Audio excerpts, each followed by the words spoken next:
Boa tarde. Parabéns ao nosso André, porque depois de um feijão tropeiro, eu pensei que nós íamos fazer meditação profunda.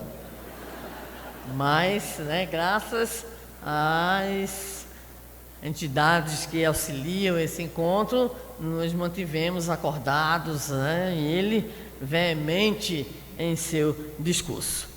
Apenas a título de ilustração, considerando que nós integramos a equipe da área de evangelização espírita infantil e juvenil, gostaríamos de fazer rapidamente, antes do nosso tema, alguns acréscimos à fala dele. De fato, existe alguma dificuldade pontual no Brasil em relação à presença de jovens no movimento espírita. Pontual. De modo geral, os estudos estatísticos do nosso irmão Álvaro Crispino atestam o crescimento da participação dos jovens nas mocidades espíritas. Nós que estamos aqui somos de mocidade espírita, somos de infância espírita. Boa parte dos companheiros que hoje está à frente, inclusive, das federativas em nível estadual, também são oriundos do movimento espírita. O que nós não podemos esquecer é que no movimento espírita juvenil houve um tempo de florescimento muito grande, até porque os tempos atuais são tempos estranhos e que a gente não pode esquecer que em um certo momento da nossa história nós pegávamos um ônibus e tranquilamente íamos para a mocidade espírita. Hoje existem alguns problemas de segurança que afastam muitas pessoas, muitos jovens. Nós somos do tempo que não tinha shopping também, Então, a gente tinha na casa espírita todo um referencial de viver a própria realidade do movimento espírita. Mas hoje, mesmo com todas as dificuldades, os nossos jovens que não têm só, por exemplo, a sua carga de escolaridade que tínhamos no nosso tempo de juventude espírita. Hoje o pobre do jovem espírita, o jovem de modo geral, além da escolaridade do ensino médio, por exemplo, Fundamental 2 e faculdade, ele tem tanta coisa para fazer que às vezes, Agora concordamos que nem sempre a casa espírita ela tenta atrair o jovem usando uma linguagem ou procurando realmente integrar e acolher melhor esse jovem. Mas nós não podemos esquecer, e embora pedindo desculpas ao André, com todo respeito, não posso deixar de dizer que hoje nós temos em nível de área de evangelização infantil e juvenil um trabalho que mais adiante as gerações com certeza reconhecerão mais ainda do que as gerações atuais. Realizamos hoje um trabalho nacional chamado Combrage, a retomada das grandes confraternizações de juventude no Brasil. Realizamos as combragens nas 4 regiões e estaremos agora em 2019 em Brasília realizando uma combragem nacional. Temos programações na área da linguagem jovem, Minha Nada Mole Encarnação é um exemplo, O portal Sou Jovem, e temos tido uma preocupação muito grande, aqui inclusive, o nosso companheiro Daniel, daqui da área da evangelização juvenil, participou do nosso encontro nacional, que reuniu em Guarapari, Espírito Santo, 1.250 evangelizadores. Isso presencialmente, fora as transmissões pela internet. E lá o Daniel, juntamente com o nosso irmão Fábio do Amazonas, presidente da Federativa Estadual com menos de 30 anos de idade, foram responsáveis pela oficina do protagonismo juvenil, porque nós estamos aí sim, concordamos com o nosso André, tentando superar no nosso movimento o preconceito em relação ao jovem. O preconceito em relação a tudo aquilo que o jovem pode. E principalmente é uma velha questão que é dita e apresentada: jovem é promessa, jovem não é promessa, jovem é realização. Nós hoje temos no nosso movimento espírita inúmeros companheiros jovens desenvolvendo atividades, desenvolvendo ações, jovens que estão sendo expositores espíritas, jovens dirigentes espíritas, mas sempre com essa preocupação, que é uma preocupação pertinente, lembrar que a juventude ela sempre esteve presente nos processos de espiritualização e cristianização da humanidade. Não nos esqueçamos que quando Jesus constituiu o seu colégio apostólico, chamou João, e João era adolescente. Não nos esqueçamos que Paulo, quando foi desenvolver o seu grande e extraordinário trabalho junto à gentilidade, ele não se acompanhou apenas dos da sua idade, nem dos mais velhos, não. O acompanharam nada mais nada menos do que inúmeros jovens, apenas para destacar Silas, Tito e o jovem Timóteo, que ele teve a oportunidade de conhecer com apenas 13 anos de idade. Não nos esqueçamos que no período dos chamados testemunhos dos primeiros cristãos, eles não selecionavam os adultos e os velhos para sacrificarem. Iam todos, adultos, idosos, velhos, jovens e crianças também. Não nos esqueçamos que Francisco de Assis e Clara de Assis eram adolescentes jovens quando desenvolveram todo aquele trabalho extraordinário da chamada Baixa Idade Média. Não nos esqueçamos que quando o plano espiritual quis realizar a grande tarefa que prepararia o processo da codificação, chamou adolescentes como a Aline, Carlote, como as irmãs Baudin, como a senhorita Ruth Celina Jafé. Não nos esqueçamos que Leon Denis conheceu Allan Kardec aos 19 anos de idade para se dedicar integralmente. Não nos esqueçamos que Chico Xavier iniciou o seu trabalho de publicação com menos de 18 anos com Parnaso Além Túmulo. Não nos esqueçamos que Raul Teixeira descobriu a sua mediunidade num grupo de juventude espírita, quando pela primeira vez foi e lá a evangelizadora perguntou se ele queria falar alguma coisa sobre Moisés. Sobre Moisés, ele descobriu que era médio e falou sobre Moisés e sobre a primeira revelação como um todo. Não nos esqueçamos que o nosso Divaldo começou bastante jovem a desenvolver o seu trabalho. Então, o que importa para nós em termos de movimento espírita é fazer o nosso papel de realmente ressignificar, de avaliar os nossos erros, mas de confiar mais no jovem, que é o que a nossa área específica de evangelização espírita infantil juvenil tem feito, não apenas em nível da Federação Espírita Brasileira, mas em todas as federativas e em todas as casas espíritas. Me desculpa, mas não podia deixar passar essa colocação. Porque nós estaremos falando sobre a geração nova, ou a nova geração, que, preste atenção, é o último item da qualificação. O último. Porque a Gênesis é o último livro, o último capítulo, o 18. A nossa irmã Sandra já abordou os tempos são chegados, dividido ou subdividido o capítulo em 2 itens: sinais dos tempos, que também já foi abordado, e a nova geração, ou a geração nova. Então é interessante que nós percebamos que a finalização da codificação seja pedagógica, seja uma preocupação no primeiro momento com aquilo que se fala sobre os sinais dos tempos, e no segundo momento seja a preocupação com o novo tempo a partir do surgimento de uma nova geração.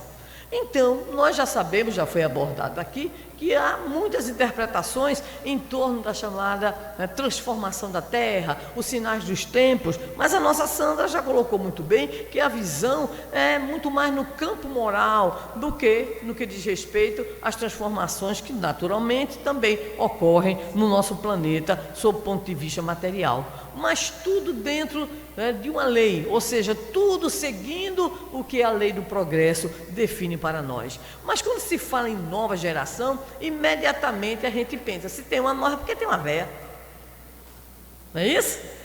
E Allan Kardec colocou para nós, sim, tem uma velha, aliás, as duas convivem, e nós diremos, nós continuamos a conviver, a velha geração com a nova geração. Só que o estudo que o codificador nos apresenta é muito sintomático, é muito importante. Ele vai nos falar das chamadas características da velha geração. Primeira característica, espíritos revoltados contra Deus.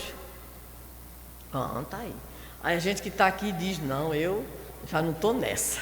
Mas tenhamos cuidado, porque a gente às vezes tem uma percepção estranha sobre Deus. Temos dito isso em algumas palestras. Às vezes dizemos assim, Deus não me ouve. A gente atribui a Deus a surdez. Deus não me vê, está cego. Deus não se lembra de mim, é desmemoriado. Deus não me entende, tem problemas de compreensão. É preciso que a gente avalie como é que a gente tem a relação com o divino. Como está a nossa relação com o sagrado? Será que a gente tem certeza da presença de Deus, do amor de Deus, da justiça de Deus? Será que a gente continua perguntando, por que eu? Por que eu? Quando me acontece uma determinada situação. Então, muitas vezes, nós não somos propriamente revoltados contra Deus, mas nós temos lá as nossas questões com o divino. É preciso que a gente avalie isso também. Propensão é uma outra característica. Propensão instintiva, propensões, aqui tem um erro de concordância. As paixões degradantes e os sentimentos antifraternos. Egoísmo, orgulho, inveja, ciúme. Basta este quarteto para derrubar qualquer um. Aliás, basta um egoísmo, a chamada chaga da humanidade pelos imortais que trabalharam no processo da codificação. Então, quando nós estimulamos atitudes que se vinculam a esses sentimentos antifraternos, egoísmo, orgulho, inveja, ciúme e todos aqueles que se lhes vinculam ou são decorrentes dessas manifestações em nós, nós ainda estamos na velha geração. E vamos lá, preferência por tudo quanto é material, sensualidade, cupidez, avareza. Então, a chamada velha geração, ela tem, vamos dizer assim, um leque muito interessante, né, de situações onde nós podemos nos encaixar ou nos encaixamos em razão do nosso atual patamar evolutivo. E são principalmente, nos diz Allan Kardec nesse estudo, espíritos viciosos. Então a gente já viu que o perfil aqui não é moleza não, não é brinquedo não. E o nosso esforço qual é? O nosso esforço é de não nos encaixarmos disso daí, né? E nesse momento a gente retorna à fala inicial nossa pela manhã, quando dizíamos da nossa responsabilidade em relação ao esforço educativo em nós. Nós precisamos nos educar, porque a proposta da doutrina espírita é proposta de renovação, de transformação, de autoiluminação, de educação moral. Então, nesse momento, quando nós vemos Kardec nos apresentar as características da chamada velha geração, nós ficamos logo preocupados e vamos dizer assim, ai meu Deus, eu não preencho todos esses requisitos, mas alguma coisinha eu tenho. Vamos lá, né? Esse ciúme é uma desgraça. E aí a gente vai dizer assim, olha, eu não sou propriamente ciumenta, eu sou zelosa, né? Eu não sou ciumenta, eu só olho as mensagens que meu marido recebe no WhatsApp. Eu não sou ciumento, eu só não quero que minha mulher use uma roupa que eu acho que ela é inadequada. Eu não sou ciumento por causa disso, daquilo. Nós temos uma série de justificativas. Na fala do nosso André, consideramos extremamente importante essa necessidade que ele destacou em nós de autoavaliação, para que nós nos afastemos de uma leitura sobre nós e também sobre o próprio movimento, que é como se fosse uma leitura alienada, ou uma leitura que vê apenas os aspectos positivos. É imperioso identificarmos a chamada sombra que existe em nós, pessoalmente falando, sob o ponto de vista da psicologia de cada um. Há uma autora, muito citada pelo nosso querido Divaldo, não sei se ainda está encarnada, é uma psicoterapeuta luterana, chamada Hannah Wolff, autora de um livro magistral, chamado Jesus Psicoterapeuta. Ela, que inclusive morou muitos anos na Índia, escreveu depois um livro também extraordinário, chamado Jesus Universal, onde ela interpreta Jesus como o yogi perfeito. Ela que inclusive diz que prefere a visão ocidental da reencarnação. Imagine, luterana, na teóloga luterana. Ela afirma que todos carregamos conosco a sombra. Nós temos uma sombra. Ela, né, de fundamentação junguiana, vai nos remeter a uma necessidade premente de avaliação em nós das nossas profundas dificuldades, porque nós temos uma tendência principalmente quando a cabecinha vai na frente e nós começamos a adotar princípios importantes de renovação, ideais nobres, começamos a admirar, né, determinadas atitudes que consideramos extremamente importantes sob o ponto de vista da vivência do Evangelho e da doutrina, muitas vezes nós não conseguimos estabelecer uma relação dessas ideias ou dessas coisas que nós começamos a acreditar, a defender e até mesmo a internalizar sob o ponto de vista da nossa adesão intelectual, sentimos a dificuldade de que essa adesão intelectual ela termine exatamente em nós, né, como algo que nós não conseguimos internalizar sob o ponto de vista dos nossos valores e das nossas emoções e sentimentos. Aí fica difícil, né? Fica difícil porque a gente começa a negar a sombra, a fazer um discurso para nós de autoconvencimento de que a culpa não é nossa. E ela faz em um de seus capítulos uma comparação rápida entre duas situações para mostrar como é difícil a gente fazer essa leitura da sombra, que seria os resquícios da velha geração em nós. Então ela vai lembrar a figura, por exemplo, daquele paralítico que estava lá perto da piscina e que Jesus vai até ele. E aí, na conversa que Jesus tem com ele, a primeira coisa que o paralítico manifesta não é o desejo de ficar bom. Ele vai reclamar, porque a tradição era de que de épocas em épocas um anjo do Senhor vinha, né, balançava as águas e quem caísse primeiro seria então curado. Ele, ao invés de conversar alguma coisa com Jesus em torno do seu desejo de ser curado, ele foi se queixar e foi dizer: pois é, eu estou aqui há mais de não sei quantos anos, algumas décadas, e nunca consigo chegar, porque outros caem na água, né, quando o anjo do Senhor balança esta água. Aí Jesus é quem tem que perguntar a ele se ele quer ser curado, e ele diz que quer ser curado, mas a primeira atitude dele foi reclamar dos outros. A nossa prezada Hannah Wolff volta-se então para aquele cego Bartimeu. Jesus está passando, se não me engano, lá por Jericó, e aí ouve aquela voz gritando no meio da multidão: Senhor, filho de Davi, tende piedade de mim. E ele deve ter gritado tanto, devia ter muitos decibéis nas goelas, né? E aí Jesus perguntou: quem é que grita tanto pelo meu nome? E aí disseram: aquele ali era o cego Bartimeu.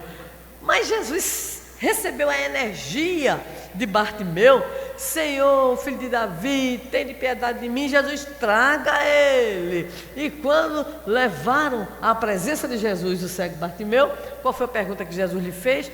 Que queres que eu te faça? E a resposta: que eu veja, Senhor. Olha a atitude diferenciada. A do paralítico foi reclamar dos outros. E a Hannah Wolff diz: é a sombra. É preciso superar a sombra. É preciso ter a atitude do cego Bartimeu, que é a atitude proativa. É aquele que vai atrás daquilo que deseja. Então nós precisamos identificar a nossa sombra e a nossa resistência.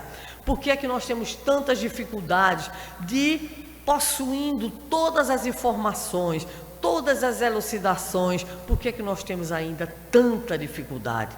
Sem querer fazer nenhuma forma de julgamento, apenas usando o exemplo, quando recentemente decidi reler Voltei, do irmão Jacó, fiquei muito preocupado com a minha desencarnação, muito. Porque quando eu li Voltei, eu li em 1900 e volts. Para quem é nordestino, 1900 e volts é lá atrás, tá? Então, esclarecendo aqui para o geralzão. Então, eu reli faz pouco tempo, já sexy, Sagenária, né? Aí comecei a reler. Quando eu reli, voltei, a história de Frederico Figner, grande trabalhador espírita, dirigente espírita, dialogador, e quando desencarna, ele observa que não era exatamente o que ele achava que ia dar com a sua desencarnação. Primeira coisa, ele quis olhar e ver alguma luzinha nele. Estava escurinho, breu, não tinha. E aí a filha aparece, Bittencourt Sampaio, Bezerra de Menezes, eram as companhias dele. Imagine só, né? E ele então vai para um encontro. Nesse encontro os espíritos iam ser levados, aliás, para uma colônia, e ele vê alguns desencarnados. No meio deles, ele fica meio enciumado porque vê um espírito, uma mulher, iluminada. E aí ele fica assim, né? E a filha dele, pai, tenha calma, né? Procurando contemporizar. E ele pergunta, ela está iluminada? Não tem luz nenhuma. E ela está iluminada. Mas vejam bem, não é por nada não, somente para defender um pouco a nossa área. Era uma professora desencarnada. E aí lá segue, né? Aquele grupo. E durante todo o livro, nós vemos a preocupação de Frederico Figner, porque eram anos de trabalho, de dedicação. Frederico Figner foi capaz de doar sua fortuna pelo movimento espírita. Fortuna. Não era assim dinheirinho, não era doação, não era amigos da FEC, não. Era dinheiro em bando de lata. Basta dizer que teve um cheque que ele deu a Chico, Chico passou para a Federação Espírita Brasileira, e a Federação Espírita Brasileira montou o Parque Industrial. É mole? Então ele lá, né, procurando, e vamos lá. E o que é interessante, é o ponto que nós queremos chegar, em certo momento, ele decidiu fazer um trabalho de autoconhecimento, de autoiluminação, muito forte. Sabe o que é que ele fez? Ele decidiu visitar nas regiões umbralinas aqueles espíritos com os quais ele tinha conversado. Que quando ele chegava lá, nessas regiões, os espíritos com os quais ele tinha convivido, muitos olhavam para ele e diziam, e aí, Frederico? A turma da gozação, né? E ele ia nesse trabalho interior de autoconscientização, né? De autoeducação, de controle, até que um belo dia a gente pensa que arrastão só tem aqui do lado de cá, mas tem do lado de lá também. E tinha um grupo que queria fazer um arrastão com ele. Nesse dia ele teve receios. Nossa, como é que eles vão? O que é que eles vão fazer comigo, né? E aí ele entra numa espécie de oração profunda e, logicamente, fez o que qualquer um de nós faria, né? Bittencourt, Bezerra, chamando, e realmente ele percebeu uma luz, e essa luz afugentou então aqueles espíritos galhofeiros levianos. E aí ele vê de fato ali Bittencourt Sampaio, e aí perguntou, Bittencourt, graças a Deus eles viram a sua luz e fugiram. E Bittencourt disse, não, você está enganado, a luz dessa vez é sua. E ele, isso já é quase no fim do livro. Então, ele descobre que todo aquele processo de revolução interior dele, de autoconsciência, para identificar os próprios limites, é que estava lhe proporcionando a condição de iluminação. Então, é este o conselho da nossa Hannah Wolff. Não tenhamos medo de achar a nossa sombra, porque somente na hora que acharmos a nossa sombra, saberemos como diluí-la através do nosso processo de autoiluminação. Então a velha geração é também aquela geração que não quer se conhecer, é aquela geração que guarda ranços, né? Que mantém, vamos dizer assim, o gosto pela imperfeição. Nós costumamos brincar algumas vezes dizendo que é a síndrome de Gabriela, o personagem, né, de Jorge Amado, que dizia assim, eu nasci assim, eu cresci assim. Se for espírita, diz, eu vou reencarnar assim, né? Então, não é o manter aquilo. E ainda tem uns que dizem assim, com muito gosto, quem quiser gostar de mim, gosta do jeito que eu sou. E outros ainda gostam de afirmar, eu há 40 anos, 50 anos, eu sou desse mesmo jeito. Dá vontade de dizer, morreu e esqueceu de ser enterrado. Porque passar 40, 50 anos do mesmo jeito não é possível, né? Então, descobrir a nossa sombra interior para trabalhá-la, para nos renovarmos, esse sim. Mas aí Kardec vai nos dizer, e qual é a nova geração? Bem, para quem é da área aí, da internet, e para quem conhece alguma coisa, sabe perfeitamente o que significa a expressão upgrade. Tudo ok? Upgrade. Tem um computadorzinho Peba, aqui também é o mesmo sentido, né? Peba, fraquinho, aí bota memória, bota não sei o que, melhora, o bicho fica parecendo que é alguma coisa boa. Upgrade é melhorar, né? É dar um plus naquilo que a gente tem. Muito bem. Quem é a nova geração? É o plus. É o plus. É exatamente completamente upgrade. E o que é que significa? Vamos prestar bem atenção agora nesse momento, porque alguns vão começar a se sentir, ai meu Deus do céu, eu não sou da velha, mas também não sou da nova. O que é que eu sou? Quem sou eu? Quem sou eu? Para que ninguém saia daqui traumatizado, calma. Vamos prestar atenção. A nova geração, ela se comporá de 2 grupos. Primeiro grupo, o upgrade. O que é que significa? Bem, vamos trazer, vão ser importados aqui para nós espíritos que já estão o quê? Bem mais evoluídos, né? Então haverá a chamada imigração de espíritos que virão, espíritos que têm já grandes condições evolutivas, para ver se dá uma ajudazinha aqui na Terra. Meu Deus do céu, a gente está tão complicado, ô planetinha complicado, viu? Ô raça boa é a nossa, certo? Que aí a gente precisa da ajuda de fora, da ajuda de quem já tem, vamos dizer assim, estrelas, já tem conquistas, né? E aí Kardec vai nos dar, o que é muito importante, as características dessa nova geração. Porque tem gente que é meio assim, delirante, né? E acha que qualquer criança diferente é da nova geração. Não, não, não, não. Vamos lá. Ele vai dizer para nós, tá? Quais são as características? Então ele começa: inteligência e razão geralmente precoces. Opa! Mas preste atenção agora. Unidas ao sentimento inato do bem. Então não são só espíritos inteligentes. Quando vê aí um menino é um gênio na matemática, na física, sim, mas não significa que seja da nova geração.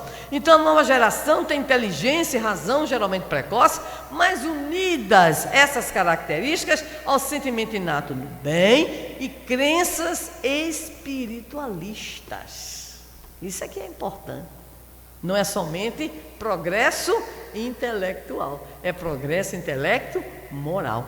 Eu gosto muito, né, de olhar o povo e dizer, será que eu conheço alguém da nova geração? De vez em quando, né, já com mais de 40 anos em trabalho de evangelização, né, eu encontrei, eu acho que uns 2 ou 3, né, que reúnem essas características: inteligência precoce, né, razão iluminada, gosto do bem. São espíritos dedicadíssimos, né? Inclusive os que eu conheço estão todos no movimento espírita, graças a Deus. Bem, o que é que diz Allan Kardec? A nova geração não é formada integralmente por espíritos que emigraram de planos mais elevados do que o nosso. Aí a gente começou a ficar feliz, porque não disse que eram 2 grupos? Então um grupo é o que vem de fora, ou seja, é o grupo do upgrade, é o grupo que já tem conquistas. E o outro grupo, para a gente ficar feliz, nós. Agora, preste atenção, nós, a depender, né, de algumas coisas. Então esses espíritos que acompanham a nova geração, os importados, são espíritos já de condição evolutiva superior aos habitantes comuns da Terra, né? Com aquelas características. Mas e o outro grupo? Nós. Prestemos muita atenção, porque é um momento de decisão nas nossas vidas. Nos diz Allan Kardec, ainda também farão parte da nova geração os espíritos vinculados à Terra que desejam se renovar e que superaram as mais influências, né? O meio, a questão da matéria, procurando o quê? Novas disposições. Olha, apareceu para nós a brecha do processo seletivo.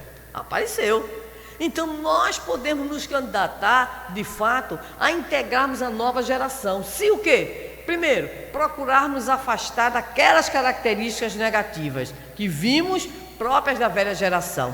E se buscarmos substituir, então, essas nossas dificuldades por novas disposições morais. Qual é a palavrinha central que abordamos na nossa primeira fala? Educação moral. E qual é a base da educação moral? Esforço. Esforço. Então eu vou me esforçar para domar minhas más inclinações.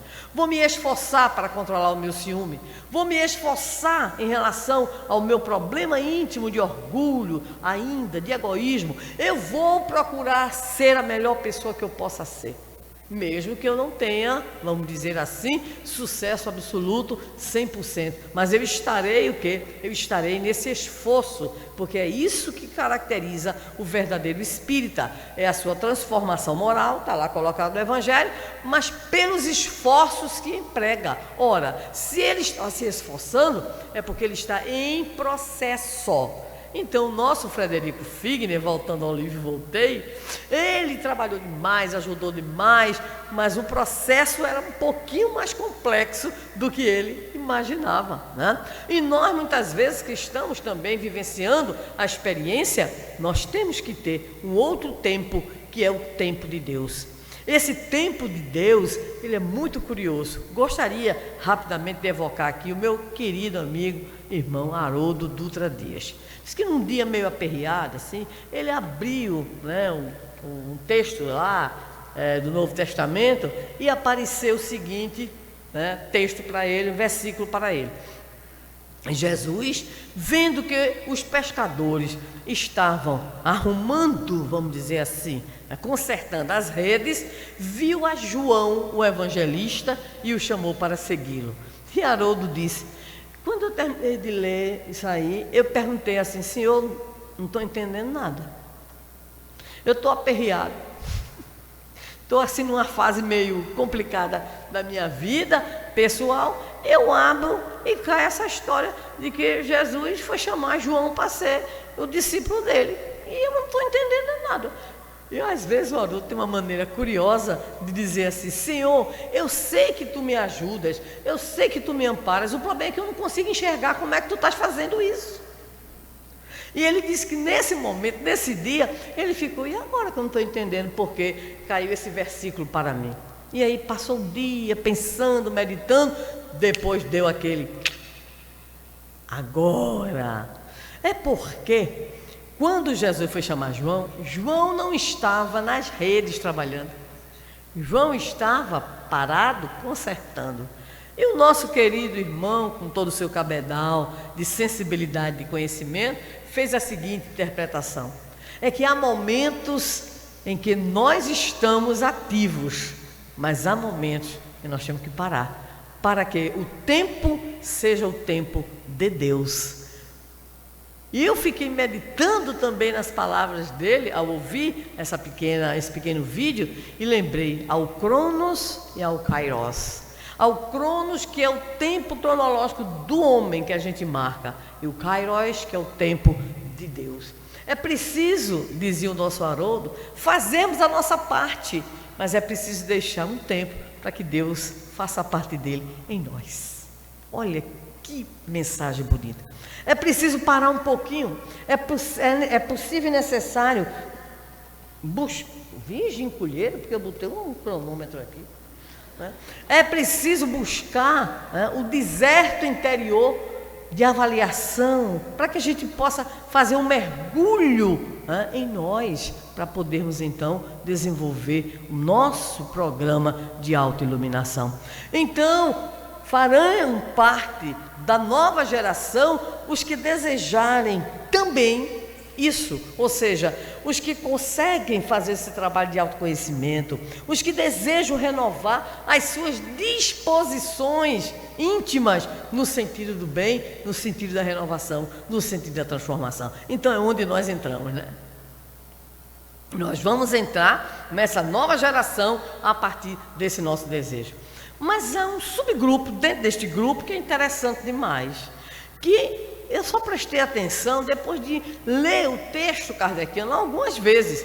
Diz ele o seguinte, que há muita gente que desencarna, não estava nem aí, é daquele grupo de tô nem aí, né? Desencarna. Então ele diz, tem um grupo também que no plano espiritual recebe a ação benfeitora dos espíritos amigos, porque na verdade esses seriam aqueles que na Terra não tiveram lá muita vinculação a movimentos religiosos, ou não tiveram lá muita vontade, né, de participação em processos renovadores, mas quando desencarnados, eles recebem no plano espiritual o quê? Recebem um plano espiritual, aí sim, um upgrade diferente, uma orientação, um estímulo. E esses, nos afirma Kardec, poderão reencarnar e aí mudar as suas disposições interiores e realmente conseguirem, vamos dizer assim, fazer parte da nova geração. Para melhor compreender, uma súmula, uma síntese. Vamos então entender como é que vai ficar a coisa. Primeiro, espíritos que não desejam evoluir, aquela turma da revolta contra Deus, serão exilados, sim, exilados para raças ainda atrasadas na própria Terra ou planetas outros, onde elas estarão contribuindo em especial com seu desenvolvimento intelectual. Não temos conhecimento dos exilados de Capela? Pois vai ter também o conjunto dos exilados da Terra, né? Esse é um grupo. Outro grupo, aliás, outra afirmativa. Haverá então uma lenta e progressiva substituição desses espíritos por outros espíritos. Ainda na Gênese, ele vai nos dizer que há uma mescla. Nós vivemos hoje, né, esses grupos, ou seja, nós temos de um lado os que pertencem à velha geração e nós já temos aqueles que estão chegando com grandes tarefas, com grandes responsabilidades no que diz respeito ao momento regenerativo da humanidade. E para deixar muito claro, nos dirá Allan Kardec, a geração nova é menos uma nova geração corporal, e sim uma geração que é espiritual. É uma geração espiritual pelas novas disposições. É uma nova geração que aí está, e nós não tenhamos dúvida de que muitos já estão por aí, voando no pula-pula que eu vim de pula-pula, né? Uma turbulência, mas ainda consegui ler alguma coisa na empresa Gol, e aí tinha lá a revista deles, e uma entrevista com um cidadão lá que é considerado um filósofo, e aí é um filósofo meio materialista, mas perguntaram a ele, né, em relação a se ele quisesse destacar alguma coisa para o futuro, sob o ponto de vista de um novo momento, uma nova possibilidade de mudanças para melhor na Terra. Ele evocou, eu vou pesquisar, não tive tempo, um menino que agora já é um adolescente, já está na faculdade, que aos 9 anos de idade começou a fazer, agora vou homenagear o André de novo, né? Um projeto que se chama Projeto Plantação.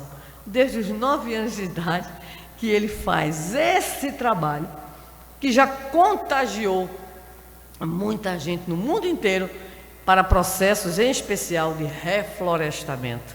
Ele dizia, é preciso deixar esta marca no mundo para que o mundo seja melhor. Então a nova geração é esta que está aí querendo fazer o novo. É esta que está aí que nem sempre identificamos, mas é esta que nos convida para que possamos engrossar as suas fileiras, realizando mais, fazendo mais, nos esforçando no nosso processo de renovação planetária, começando essa renovação em nós, começando essa renovação na nossa própria possibilidade interior de reforma, de transformação e de iluminação. Conversando com o nosso querido Divaldo, dizia para ele, confessando a limitação da minha parte, eu disse assim, ô Divaldo, o pessoal fala tanto nesse novo amanhecer, a nova era, eu não consigo enxergar. É a minha dificuldade evolutiva, mas eu queria tanto enxergar essa nova era, essa nova geração que está aí, esse novo amanhecer. Ele disse para mim, responde na palestra. Que maravilha, responde na palestra. Eu fiquei lá na hora da palestra, assistindo, procurando identificar. Em determinado momento, ele sabia mais ou menos onde eu estava sentada, olhou e disse assim, muita gente quer ver o resultado da regeneração agora. Eu digo, vala-me Jesus. Muita gente já quer, está vendo, já está querendo a nova geração agora, imediatamente, já. São espíritos imaturos. Eu falo, e começou a cacetada, aí lá vai. Aí foi. Mas é preciso que tenhamos a consciência de que a alvorada começa no primeiro segundo após a meia-noite. Entendi. Eu entendi. Eu disse para ele: entendi, meu irmão. Eu entendi, sabe o quê? Que a gente tem uma madrugada muito longa pela frente. Ele obviamente riu, disse que eu era terrível, mas eu entendi. Então, muitas vezes, nós que aqui nos encontramos, temos também essas vontades de que de repente nós possamos já ver as grandes modificações, já ver as grandes mudanças, mas é preciso realmente voltar à afirmativa do nosso querido irmão. A alvorada vai chegar, passou de meia-noite, pronto, já é outro dia, não é verdade? E nós estamos então nessa caminhada, e nessa caminhada nós contamos com aquelas outras ovelhas, como diria Jesus, que não são deste rebanho, são de outro rebanho, que aqui estão para nos auxiliar, espíritos que aí estão buscando, pesquisando, já quem adora estar na internet, procure crianças prodígios, crianças que estão fazendo, e adolescentes, uma verdadeira revolução em suas vidas e nas vidas dos outros companheiros. Íamos trazer um vídeo, preferimos não trazer porque era um pouquinho tempo um pouquinho mais longo, da Akiane Kramaric, a menina, né, que aos 4 anos de idade começa a desenhar, aquela que um dia pediu a Jesus: eu queria pintar seu rosto, mas eu não sei como você era. E um belo dia, bate à porta dela um homem, diz assim: eu não sei porque eu estou aqui não, mas eu senti uma força dizer para mim que eu viesse aqui e batesse, que eu saberia a resposta. E aí ela perguntou, né, e a mãe: mas quem é o senhor? Disse: sou fulano de tal, carpinteiro. Aí ela disse: é ele. E essa menina hoje, uma jovem de 24 anos, é apontada por muitos como uma nova mística. Tem oferecido ao mundo, né, a sua arte, é poetisa, é pianista, além de pintora, e boa parte de todo o seu trabalho converge para a obra social. Ela que teve muitas dificuldades, para quem não sabe, na infância, passando necessidades, problemas de saúde, desejo de acabar com tudo, de não mais seguir, mas encontrou na mãe, que era uma materialista, ateísta, o apoio, o carinho para seguir adiante. E hoje ela desenvolve um trabalho social extraordinário, viajando com a família inteira, e segundo ela, o seu papel na Terra é dizer às pessoas: tenham esperança, sigam adiante, se amem, se melhorem. Esta é a proposta que Allan Kardec nos traz em A Nova Geração, que possamos fazer parte dessa nova geração, procurando fazer o melhor em nós, dando realmente a Jesus a resposta a Ele, porque Ele não desiste de nós, ainda que nós tenhamos as nossas profundas limitações. A sua voz continua reverberando em nossos corações: vinde a mim todos vós, que vos achais aflitos, sobrecarregados, eu vos aliviarei. Tomai sobre vós o meu jugo e aprendei comigo, que sou manso e humilde de coração, e encontrareis repouso para as vossas almas. Mas que ressoe principalmente em nós o outro convite que ele fez à multidão dos 500 da Galileia, dizendo ao coração de cada um: ide e evangelizai a todas as gentes. E entendamos que esse ide e evangelizai significa, na interpretação mais adiante paulina, que somos as cartas vivas do Cristo, escritas não em pedras, mas nas tábuas vivas do coração, com todo o nosso desejo de mudança e de renovação. Ainda que carreguemos a sombra do orgulho, do egoísmo, do ciúme, da inveja, enfim, de tudo aquilo que representa o conjunto das nossas imperfeições morais, fomos criados para a luz, somos filhos da luz e para ela devemos nos dirigir. Que Deus nos abençoe, que Jesus nos proteja e recebam o nosso agradecimento fraternal e amigo por estarmos aqui compartilhando esse momento de luz. Muito obrigado.